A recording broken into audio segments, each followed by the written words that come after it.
नमस्कार मित्रांनो, डॉक्टर शैलेश शिंदे देसाई यांचे सावली कृषी पर्यटन लॉजिंग व त्यांची मुलाखत व्हिडिओच्या पहिल्या भागात दाखविली।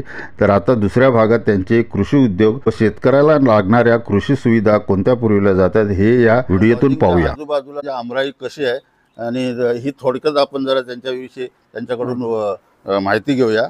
लॉजिंगच्या समोर असं सुंदर गार्डन त्यांनी व्यवस्थित डेव्हलप केलेलं आहे। साहेब, आणखी लॉजिंगच्या बाहेर पाण्याची वगैरे काय इकडे व्यवस्था आहे? पाण्याची चांगली सोय आहे। आपल्याकडे शेततळ आपण उभारलेलं आहे। इथे पाण्याची कमतरता होती सुरुवातीला, तर शेततळ एक चांगल्या मोठ्या प्रमाणे 30 लाख लिटर कॅपॅसिटी पाण्याची असलेली 30 लाख एवढं मोठं शेततळ बांधलंय की ज्याच्यामुळे वर्षभर आपल्या पाण्याचा पुरवठा चांगल्या प्रकारे होतो। ते जरा कुठं झाडी वगैरे आपण जाऊन बघून येऊ 2 मिनिटं। चला आपण पुढे जाऊया। त्याचबरोबर इथे येणाऱ्या पर्यटकांना काही बघा शेतीचे प्रयोग बघता यावेत किंवा काही शेती बघता यावे कोकणात, यासाठी मी कायम सातत्याने प्रयत्न करत असतो।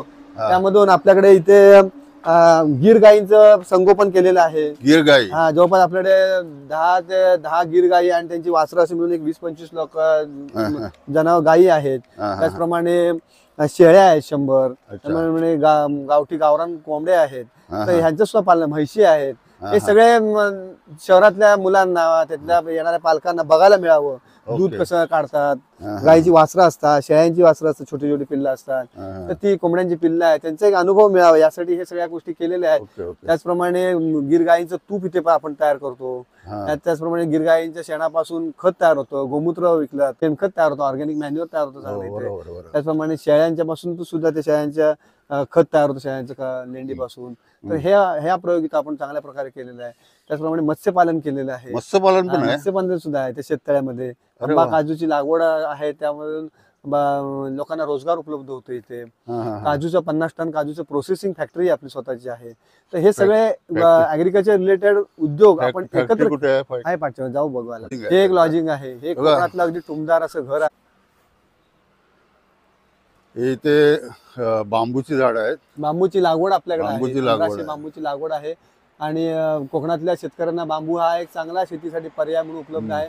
अगदी हायवे टच असल्यामुळे आणि पार्किंगची चांगली सोय असल्यामुळे सर्व पर्यटक इथे येणारे चांगले खुश असतात। तुमचं स्वतःचं म्हणजे हे स्वतःचं घर आहे, आमचं घर आहे ना? हे 35 वर्षापूर्वीच आहे।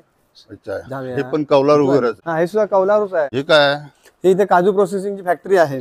अच्छा अच्छा अच्छा, या ते बघून, काजू प्रोसेसिंग फॅक्टरी। जस्ट आपण एक काजूचं बघूया। इथे काजूची प्रोसेसिंग फॅक्टरी आहे। हा बॉयलर याला म्हणतात। या बॉयलर मध्ये आपण काजू 100 किलोचे काजू टाकून दर दिवशी एक 100 किलोची बॅच इथून निघते, प्रोसेसिंग होते। त्यानंतर इथे कटरला काजू फोडला जातो।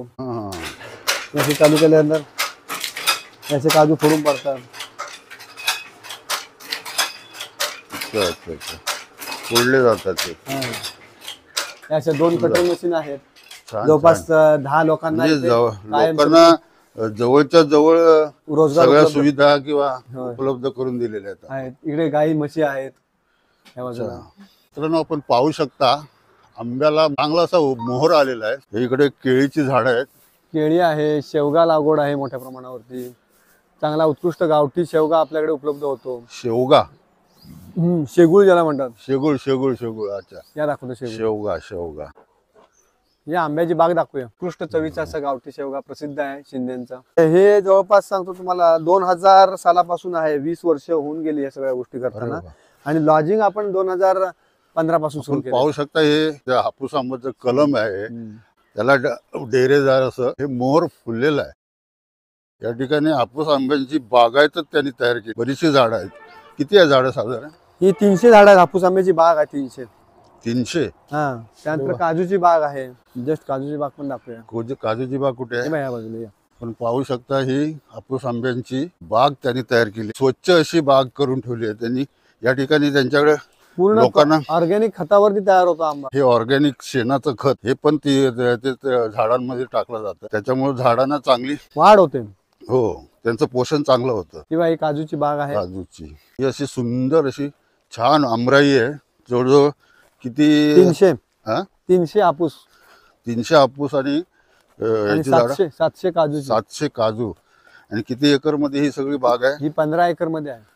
पूर्ण 15 एकर मध्ये वेगवेगळ्या प्रकारची ह्या ठिकाणी झाडं त्यांनी लावलेली आहेत। फणस आहेत, आवळा आहे, आवळा, फणस, शेगुळ, शेवगा, चिंच आहे, कोकम आहे। अशी कोकणात येणारी चांगल्या प्रकारची फळावर आहेत. म्हणजे तुम्ही जर ह्या लॉजिंग मध्ये आलात तर नुसतं लॉजिंगचाच तुम्हाला आनंद किंवा लॉजिंग मध्ये राहण्याचाच आनंद मिळणार नाही, तर त्यांची आमराई बघूनही तुम्हाला आनंद होईल. इतकी सुंदर पद्धतीने त्यांनी डेव्हलप केलेली आमराई आहे. स्वच्छता चाललेली आहे. वडील आहेत. हे तुमचे वडील आहेत का? हा, हे वडील आमचे स्वच्छता सकाळचे हा बघा, काम करत असतात. त्या प्राध्यापक सरांचे वडील 76 वर्षाचे आहेत. हा तरी सुद्धा सकाळी 76 वर्षाचे असून सुद्धा ह्या अमराईमध्ये ती स्वच्छतेचं काम आज पण ते स्वतः करतायत. एक खरोखर आपणासाठी अभिमानास्पद गोष्ट या ठिकाणी मी दाखवतो. ही बाग डेव्हलप करण्यात त्यांचं फार मोठं योगदान आहे. अच्छा. सुरुवातीच्या काळामध्ये हा. 1998, 95, 96 मध्ये त्यांनी ही जागा घेऊन लागवड सुरू केली. त्या काळात मी BSc ऍग्रिकल्चरला होतो आणि तिकडचं जे काही ऍग्रिकल्चर कॉलेजचं नॉलेज होतं ते आपण इथे आणून आम्ही लागवड करायला सुरुवात केली आणि फार चांगल्या प्रकारे उत्कृष्ट अशी बाग काजू, आंबा आणि हे बांबूची बाजूला डेव्हलप कोणाचं आहे? हे शेततळ आहे. हेच आपलं शेततळ आहे. हा, तिथं आलो. मत्स्यपालन शेततळ आपल्याला बघायला मिळतं इथे. नर्सरी आपल्याकडे चांगल्या प्रकारची शासन मान्य नर्सरी आहे. शासन मान्य. हम्म. वा.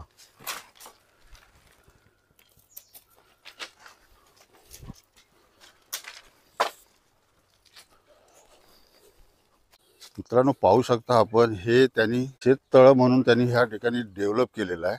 हे ह्याच्यामध्ये संपूर्ण पावसाचं पाणी जिरलं जातं ना, साठवलं जातं आणि त्याच्यावरती पाण्यावरती मत्स्यपालन केलेलं आहे. रोहू, कटला आहे, इनलँड फिशरीज आपण इथे केलेली आहे.